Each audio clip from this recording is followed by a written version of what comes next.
গ্রামের মানুষ, গ্রামে অত রাজনীতি করতে হয় না। গ্রামে বেশি রাজনীতি করলে মানুষ বিভক্ত হয়ে যায়, ভাগ হয়ে যায়। যতটুক পারা যায় গ্রামে গঞ্জে রাজনীতির ঠেলাঠেলি কমানো দরকার।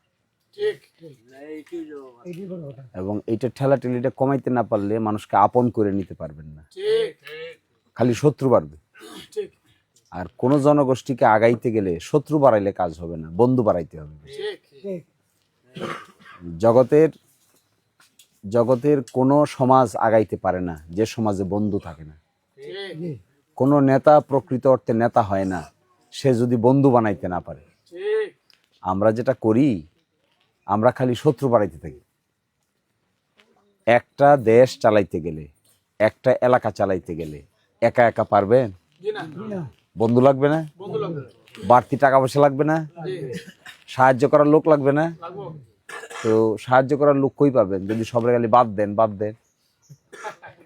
খালি বাদ দেন, এটা আমার দল, হেডা আমার দল না, হেডা আমার অমুক, হেডা আমার দল না। তো শেষ পর্যন্ত গেলে আপনি একা ছাড়া আর তো কেউ থাকবে না। এই জন্য আমি এসে চাইছি যে কিভাবে মানুষকে এক করা যায়, কত সংখ্যক মানুষকে আমরা একসাথে আনতে পারি। মানুষের ভুল ত্রুটি থাকে না? জগতে ফেরেশতা কেউ আছে? আমি ফেরেশতা আর আপনি একবারে জাহান্নামের কীট, নর্দমার কীট, এটা ভাবাও তো একটা খারাপ কথা। জগতে এরকম কোনো লোক নাই যার জীবনে ভুল নাই। এরকম কোনো লোক খুঁজে পাবেন না যে জীবনে কোনো না কোনো পর্যায়ে কোনো না কোনো ভাবে অন্যায়ের সঙ্গে জড়িত হয়নি, হইছে। কিন্তু উত্তম মানুষ সে যে অন্যায়টা বোঝার পরে এই পথটা ছাইরা ন্যায়ের পথে এসে যায়। এখন অন্যায়টাও আমি বুঝলাম, আবার এই পথেই থাকলাম, তাহলে তো আমি অনেকটা ব্যাকলিত হয়ে গেলাম। এটা হইল না তো ব্যাপারটা। আমি যখন বুঝতে পারলাম এটা অন্যায়, তখন আমার দায়িত্ব হইলো কে কি মনে করলো, কে কি মনে না করলো, এটা আমি কি করবো। আমার বুঝতে পারছি জিনিসটা অন্যায়, আমি বলবো আমি অন্যায়, আমি সরি, আমি দুঃখিত, আমার এই কাজটা করা ঠিক হয় নাই, ভবিষ্যতে আমি এরকম কাজ আর করবো না। এই মানুষ যখন আপনি সমাজে বাড়াইতে পারবেন, তখন আপনি একটা সমাজের জন্য বড় কিছু করতে পারবেন। আমি এখানে এসে দেখলাম, এই ঘরোয়া পদ্ধতিতে আপনাদেরকে মনের কথা বলে যাই, আমি এখানে এসে দেখলাম মানুষ খালি ভাগ করে, খালি বিভক্ত করে। হে আমার দল, হে তোমার দল, হে আমার গোষ্ঠী, হে তোমার গোষ্ঠী, হে আমার মামলার আসামি, হে তোমার মামলার আসামি, হে অমুক, হে তমুক, হে রাস্তা লয়ে কাজ্যা, অমুক লয়ে ঝগড়া। তো প্রথম এসে আমি ওয়াজ শুরু করলাম যে এগুলো বাদ কমান। প্রায় 50টার মতো মামলা আপোষ করলাম। কোর্টে গেলে কি হয় জানেন? আমাদের দেশের কোর্ট কাছারির যে দশা, যদি কোনো লোকরে একবার আপনি জেলে ঢুকান আর একটা জমি জমার মামলা লাগাই দেন, তাহলে 10-15 বছর কালে সুনামগঞ্জে লেফট রাইট করতে করতে জীবন শেষ। এরকম বহু লোকের জীবন শেষ হয়ে গেছে মামলা চালাইতে গিয়ে। 2 লোক আছে, এগুলো আমি এক সময় সাক্ষাৎকার আকারে, আমার ধারণা এগুলো বিদেশের টেলিভিশনগুলা খুব নিবে। শুধু মামলা চালাইতে এক লোক মামলা চালাইতে 3 কেয়ার বেচছে, মামলা চালানোর জন্য টাকা পায় না। উকিল তো আর টাকা ছাড় দেয় না, আমাদের মতো উকিল আছে না জগতে, আমরা তো টাকা ছাড় দিই না, তারিখে টাকা চাই, মোরই টাকা চায়। যায় এখান থেকে গাঠটিটা বাইন দেয়া, সকালবেলা ঘুম থেকে উঠটা কই যায়, কয় মামলার হাজিরা। কিভাবে যাইব?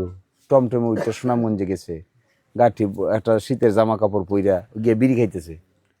উকিল আইব, উকিলের সাথে আলাপ করব, তারপর মরি আইব, মরির সাথে আলাপ করবো, বই বই বিড়ি খায়। মরিরে দেওয়ান লাগে 500 টাকা, উকিলের দেওয়ান লাগে 2000 টাকা।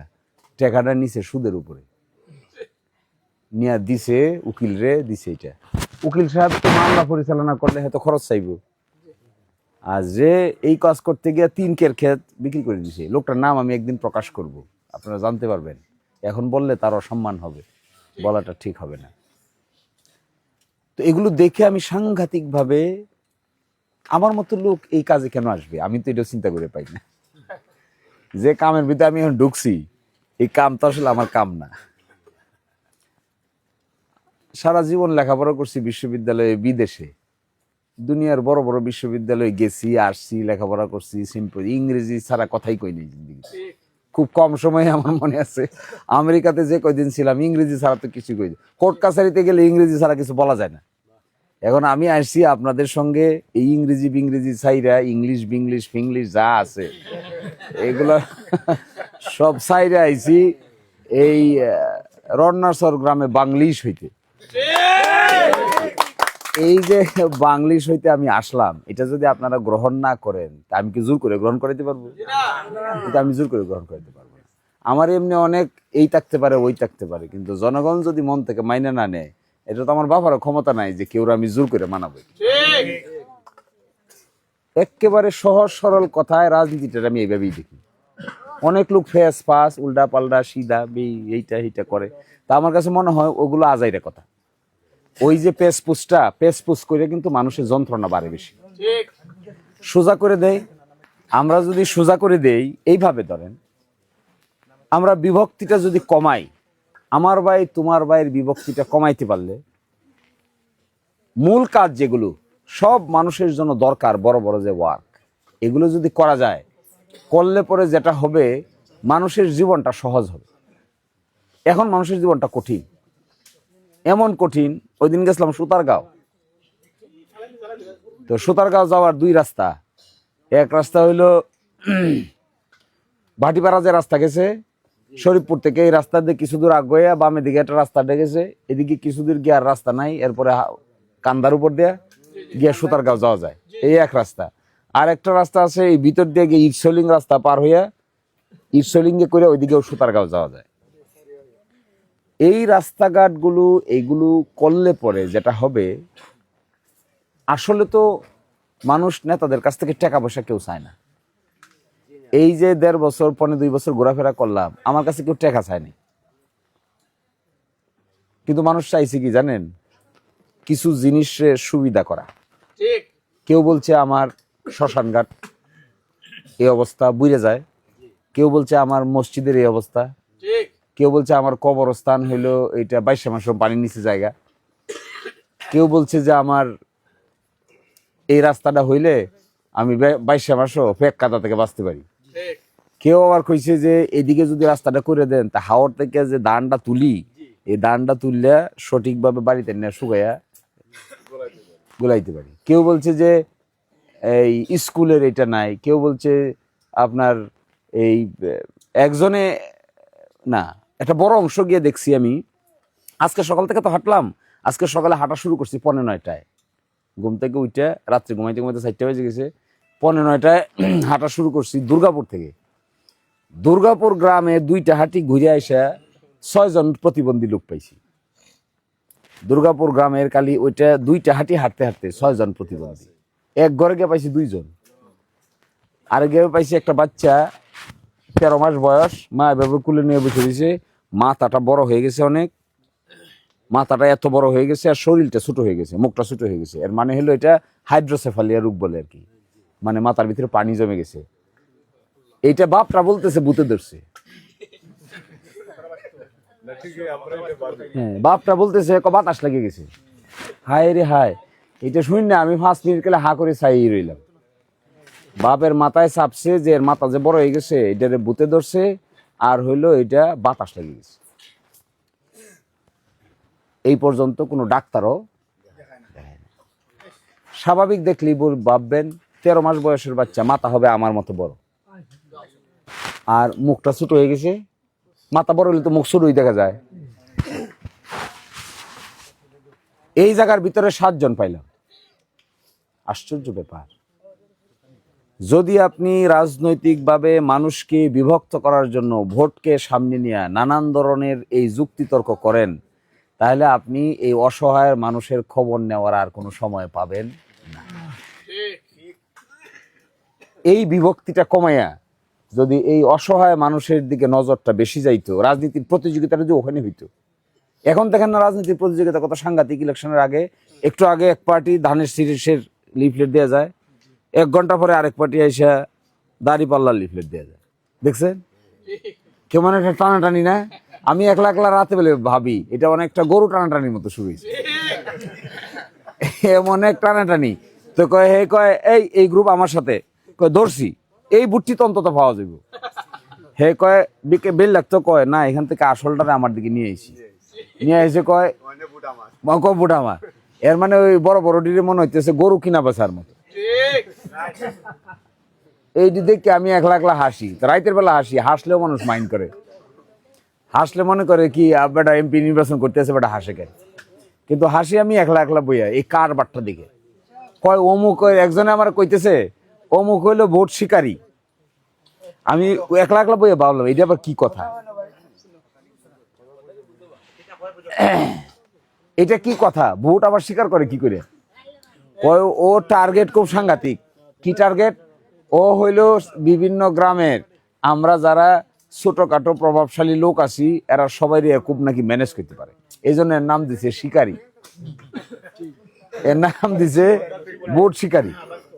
আশ্চর্য ব্যাপারতে আমি যে লোকটা কইছে শিকারী, আমি ওনার সাথে ডাকলাম, একটু চা খাইলাম। আচ্ছা আপনার নাম যে শিকারী, তা আপনি কি বুঝেন? কয় স্যার এটা তো আমি বুঝি না, তবে আমার কথা শুনলে মানুষ ভোট দেয়, তবে আমি একলা তো স্বীকার করতে পারি না, আমার তো বন্দুক আর গুলি লাগে।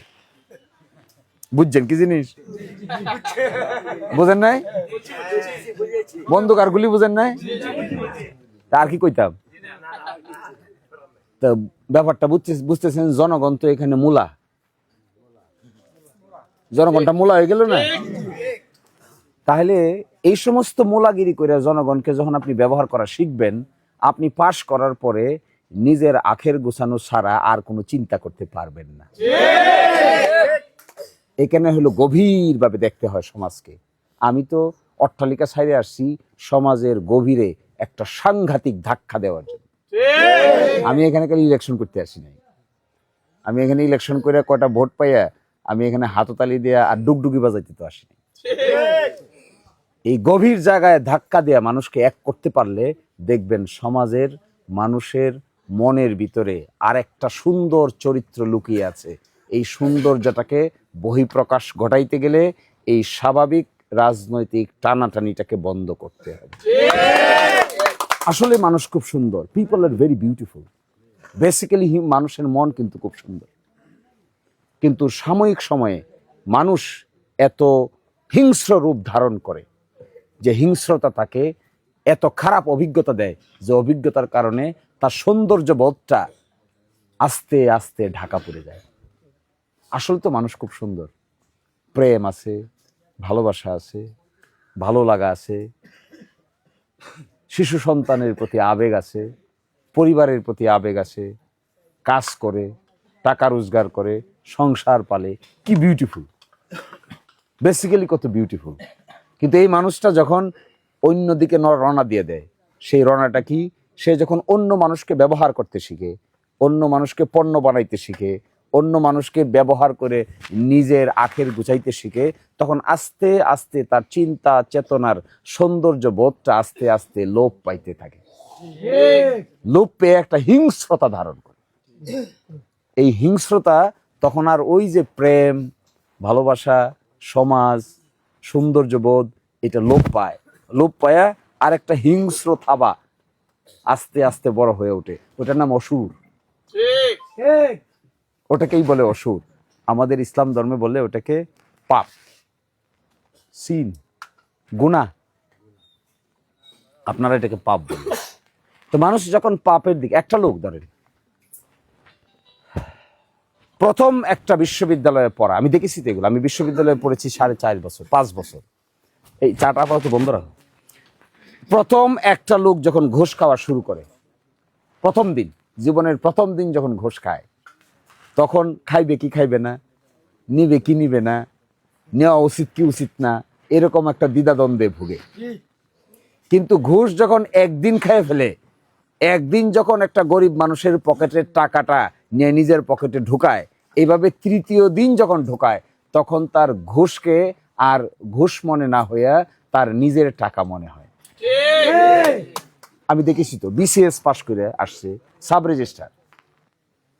আচ্ছা বলেন তো দেখি, পুলিশের এএসপি, থানার টিওনো, ডিসি, উকিল, আমার মতো উকিল, এ কি লেখাপড়া করে নাই? এর চেয়ে বেশি লেখাপড়া কি আপনি করছেন? আমরা করছি কেউ? এ তো অনেক শিক্ষিত, বিশ্ববিদ্যালয়ে পড়ছে, তো হের টাকাটা নেয় কি করে?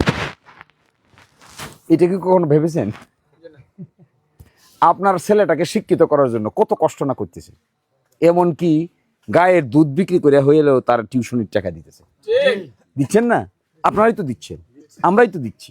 তো এই ছেলেটা হইল শিক্ষিত, পড়লো বিশ্ববিদ্যালয়ে, অনার্স পাস করলো, মাস্টার্স পাস করলো, বিসিএস পরীক্ষা দিল, টিওনো সাহেব হইল, ডিসি সাহেব হইল, এএসপি সাহেব হইল, পুলিশ হইল, উকিল হইল। এত কষ্ট যার পিছনে করলেন, এত পরিশ্রম যার জন্য করলেন, সেদের শেষমেশ অন্যের পকেটের টাকা মেরে দিচ্ছে, শিক্ষিত চুর হয়ে গেল।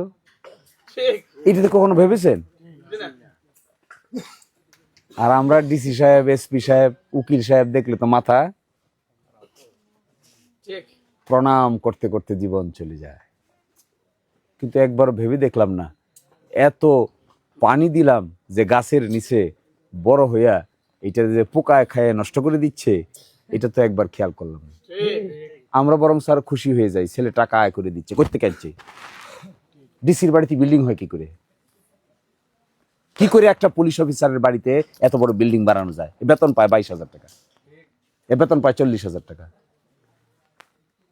এই কাজে যখন যুক্ত হয় একজন উকিল সাহেব, আমার মতো উকিল সাহেব যখন যুক্ত হয়, তখন আস্তে আস্তে প্রথম দিনে ঘুষ খাওয়ার যে অনুভূতি, তৃতীয় চতুর্থ দিনে ঘুষ খাওয়ার অনুভূতি আস্তে আস্তে দুর্বল হইতে হইতে মনে হয় যেন এটা আমার অর্জিত সম্পদ। আসলে এটা তো অর্জিত সম্পদ না, এটা পরের ধন কাইরা নিয়ে আসার নাম হলো ঘুষ। তো আমি আপনাদের সামনে এই কথাগুলো এই জন্য বলছি, উঠান বৈঠক, নির্বাচনের কথা তো বলতেছি না আপনাকে, আমি তো এটা বলতেছি না আমার ভোট দেন, আমি তো এটা কইতেছি না আমার ভোট দিয়ে আপনারা সব বাক্স বইরা কিছু বাইরে রেখে দেন, এটা তো আমি কইতেছি না। আমি কইতেছি আপনাদেরকে, এই সমাজের গভীরে ধাক্কা দিতে গেলে যে পরিশ্রম কষ্ট করতে হয়, আমার কাছে দিরাই সাল্লাহ হইল একটা পাইলট প্রজেক্টের নাম। এই প্রজেক্ট যদি সাকসেসফুলি আমি করতে পারি, তাহলে এই প্রজেক্ট সারা বাংলাদেশের লোকেরা এই প্রজেক্টটাকে একটা উন্নত মডেল হিসেবে নিতে বাধ্য হবে। এই আমার কথা, এই জন্যই আমি এখানে আসি। আর না হলে এই গাঁও গ্রামে ঘুরে পরিবার ছেড়ে, পেশা ছেড়ে, সংসার ছেড়ে, বাচ্চা কাচ্চাদের ছেড়ে, আমারও তো দিন শেষে পরিবারের লোকদের সঙ্গে সময় কাটাতে ইচ্ছে করে, করে না? আমারও তো দিন শেষে বাচ্চার গালে চুমা দিতে ইচ্ছা করে, করে। আপনার যেমন করে, আমারও করে।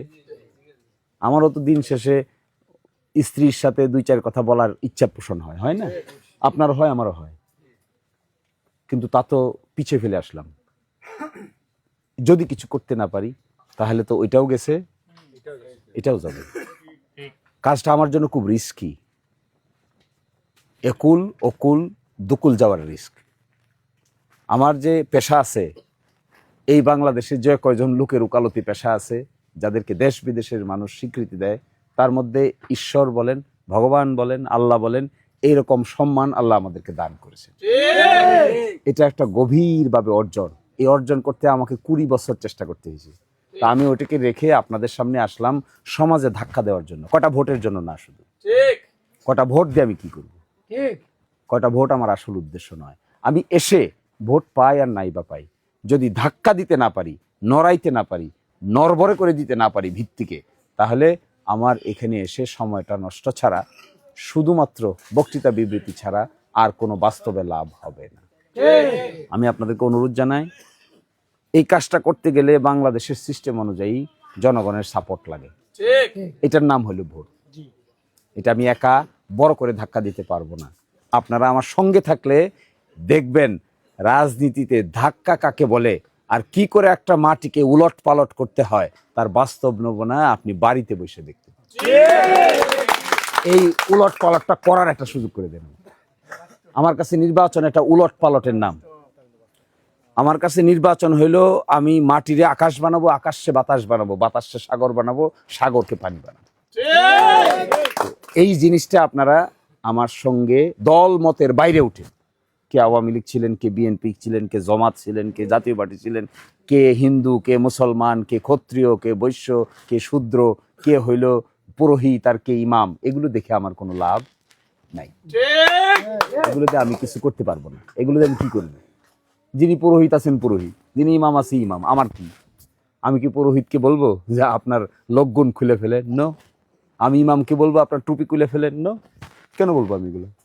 এ বলে আমি কি ধাক্কা দিব? আমি ধাক্কা দিব দুর্নীতিকে নিয়ে। এটা যদি ইমাম সাহেব করে সেও রক্ষা পাবে না, এইটা যদি পুরোহিত করে সেও রক্ষা পাবে না।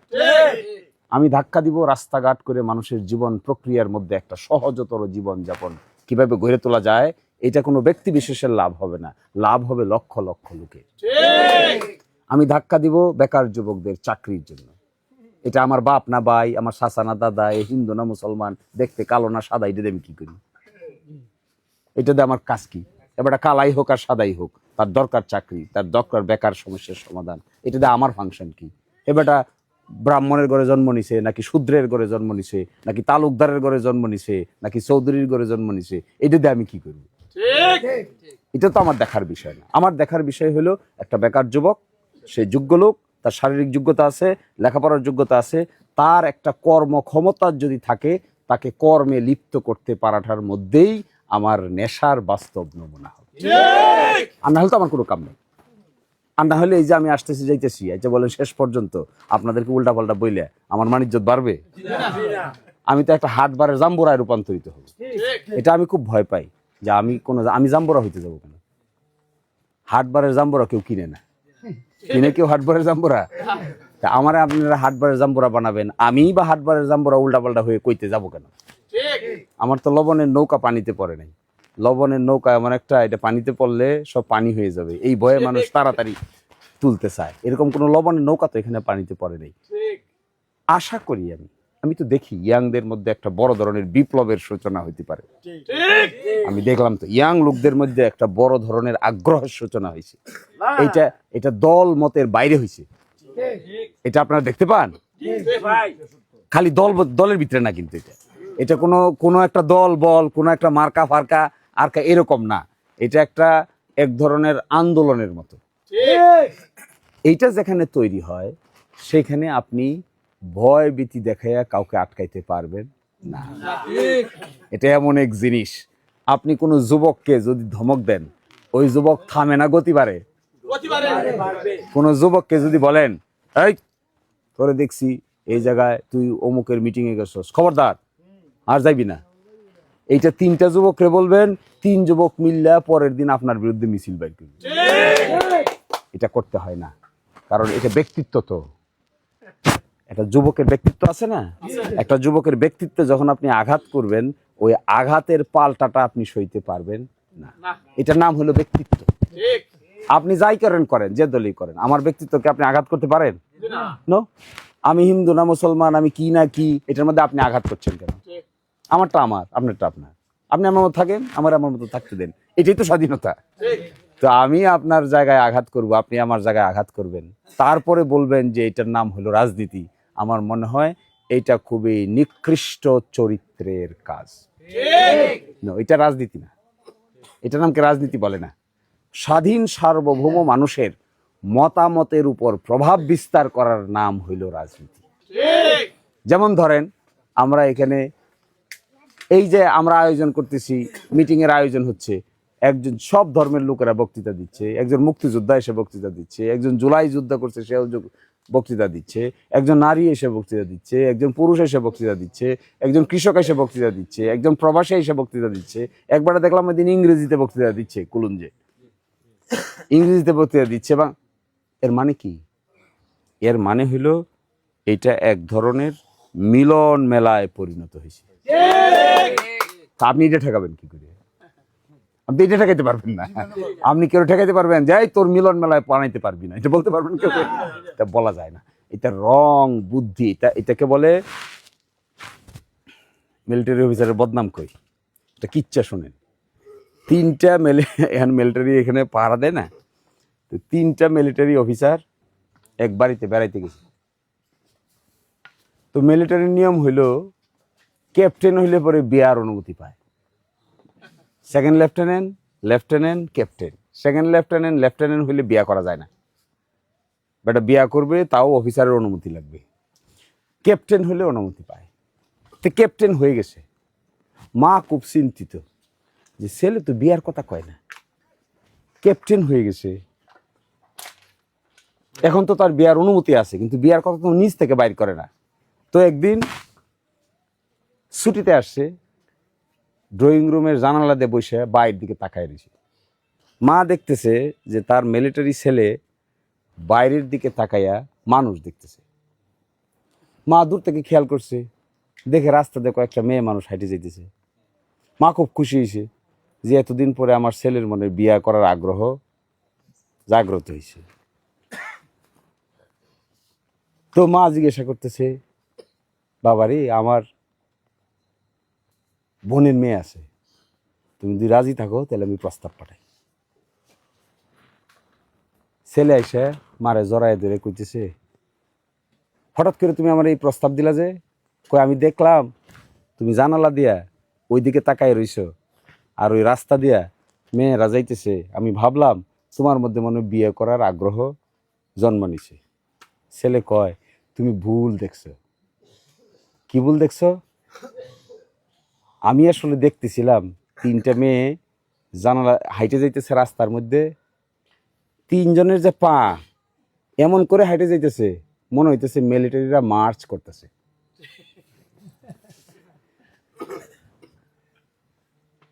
তো মা কইছে, তাহলে তোমার বিয়ের আগ্রহ তো এটা দেখো নাই? কয় না, আমি তো মিলিটারি, সারাদিনই সকালে উঠতে খালি পিটি প্যারেড করি, এখন রাস্তায় যাদেরকেই দেখি এদেরকেই খালি হিসাব করে দেখি কার পাটা ঠিক করে পড়লো আর কার পাটা বেঠিক করে পড়লো।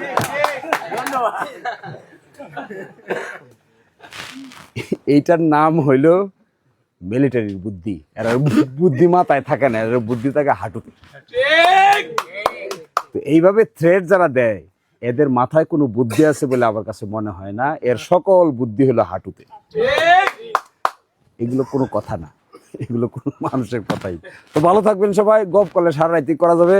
আপনারা ভালো থাকেন, ভোট যারে মনে চায় তারে দিয়ে। আদাব।